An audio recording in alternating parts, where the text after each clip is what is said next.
আমি সবসময় ফেসবুকে বা ইউটিউবে দেখি কোরিয়ান মাশরুম বানাইতেছে। তো অনেকেই বানায় দেখে অনেক লোভ লাগে যে আজকে বানাইনি আজকে বানাইনি। তো প্রতিদিন তারিখ করে বানানো হয়। তো আজকে আমি বানাই ফেললাম ফাইনালি। হ্যালো এভরিওয়ান, কি অবস্থা সবার, কেমন আছেন?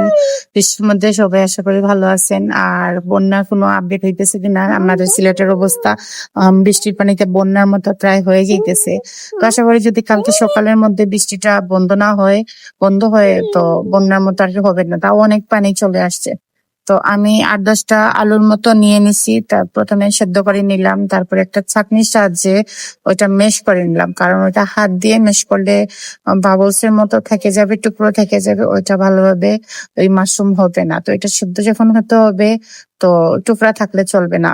আমি এখন হাত ধুয়ে তেল লাগিয়ে এখন হাত দিয়ে ছোট ছোট লেচি করে ওটা মানে বল শেপ দিব। অনেকগুলা বল একসাথে করার পর আমি ফাইনাল লুকটা দিতে পারবো।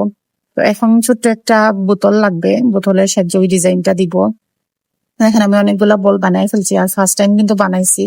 তো বোতলটা এইভাবে চেপে ধরলে ডিজাইনটা চলে আসে, এত ইজি। আমি যে কোনো জিনিস ফার্স্টে অনেক ভয় পাই যে অনেক কষ্ট হবে মেবি বা করতে পারবো না।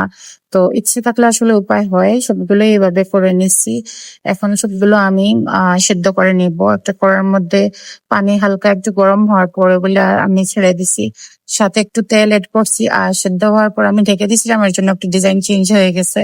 এখন কড়াইয়ের মধ্যে 2 টুকরো রসুন কুয়া আমি এগুলা কুচি করে কেটে দিছি।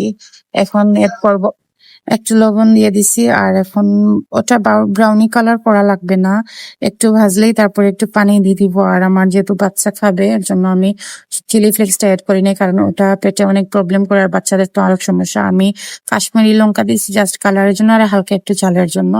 সাথে এড করছি সয়া সস, টমেটো কেচাপ, এগুলা এড করছি।